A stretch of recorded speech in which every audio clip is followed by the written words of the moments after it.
Patricia Mgborogwu is the name. Welcoming you so much for being part of the show. It's Cast Inspirational. You know how we do it is a platform where we give you all the things you need to step beyond your established limit to become a point of reference. But it's inspirational enough to overcome life adversity, especially when it seems as if your faith is failing you. Well, to discuss that, I'm now joined with Mr. Chukwuemeka Anyim. He is a teacher at Special School of the Blind. And also a master's degree holder in political science, precisely political economy. And also he studied at a UNN. That's where he got his first and second degree. Am I right? Yeah. Okay. So Mr. Chukwuemeka, you're welcome. Thank you. How are you doing today? Great. Of course, I can see. Judging from your previous experiences, and then I was just, wondering, how did you, come about this? Because I've seen so much strength and energy in you. Were you born with this blindness?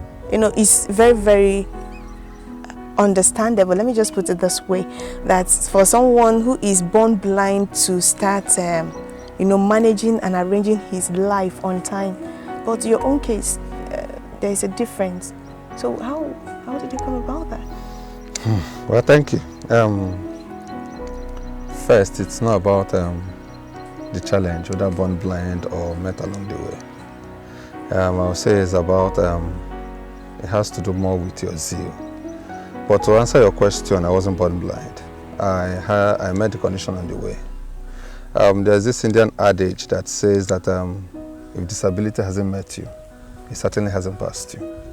That is to say, it is at the point of death that you can boast of being free from disability. That's not to give credence to the fact that I'm disabled or blind, but to go straight, I met it along the way. Precisely 2.5 in my year 2. I was there year 2 in Unizik in university, and somehow I was cut short and had to move on.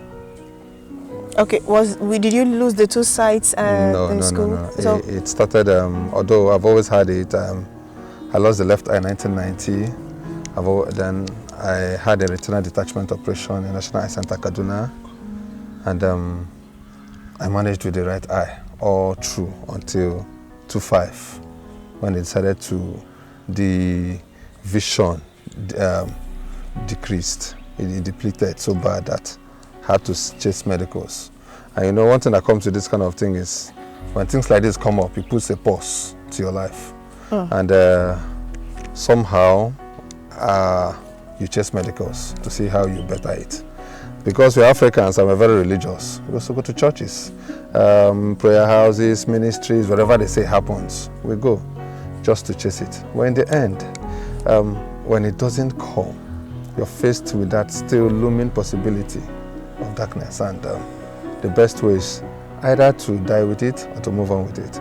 But it now depends on the individual, how you're able to curb it and get along. Okay, you did say that you were actually managing the right side. Am I right? Yes. Yes, that was when you were in school, UNN. Oh, no. All through my primary, secondary days and OND, I did it with my right eyes. Oh, you went to Polytechnic? Yes. Wow. Yeah. Okay, you were managing the right side? Yes. Okay, but was it actually disturbing you? I mean, was the left eye drawing the right eye in terms of disturbing you, giving you some level of... at childhood it did. When I lost it, it was dragging the right eye, but that's why the operation is called retinal detachment. They detached the retina, holding both because they're connected. So the right eye was left on its own. So I now had to live with it as in manage just the right eye. Challenges I had then was that yes, it wasn't still perfect. Not like I was seeing so perfectly, but at least I could read, I could write, I could move about, I could do stuffs. I read with the book very close to my eyes. I have to bring a book. I write, I take my head close to the book, I write that way, and I must read with intense bright light. Like daytime like this, or in the night, the light has to be very bright. Then again, my vision drops once it's 7 p.m. So that's to say, I see with only very bright environments. Yeah, so that's how I still managed it and went on with life, and until 2005 when they decided to close up. Okay, you actually desired for a better sight. Of course, everyone would Everybody will want to, yeah. So. Yeah, I do understand. But what was your passion? Why did you move ahead with academics, education? Because I do remember some persons that would tell them, please, you have to drop from school, especially in your own kind of condition. You know, reading, trying to read, straining your eyes would it requires so much strength and stressing the sight. So what was your passion? What drew you towards that? Yeah, what drew me as a young growing chap? Of course, after secondary school, everyone wanted to go to university, everyone wanted to push on. And everybody desired a better life and better career. I also did too as a young guy. But along the line, when the sight came, it was as if it was going to abort it. But I would say that I've been an academic, I've loved academics. I've loved it. Despite the challenges, even times that I had to drop out of school, do other stuffs, survive even without school and all that, I still had academics behind me. Later in life, even when my OND days, I was doing lots of stuff and also doing the OND. But one thing is that I liked academics. I liked it, so I chased it no matter what.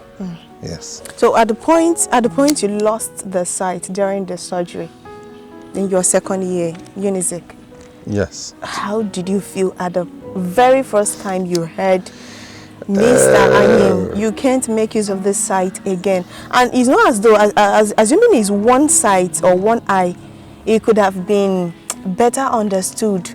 You say, yes, I still have an alternative. But this one, you've already lost the left eye. And the only one that was left was the right. And here comes the doctor coming to tell you, I'm sorry, you can't use your sight again. So how did you feel? What was the experience? In as much as I really don't like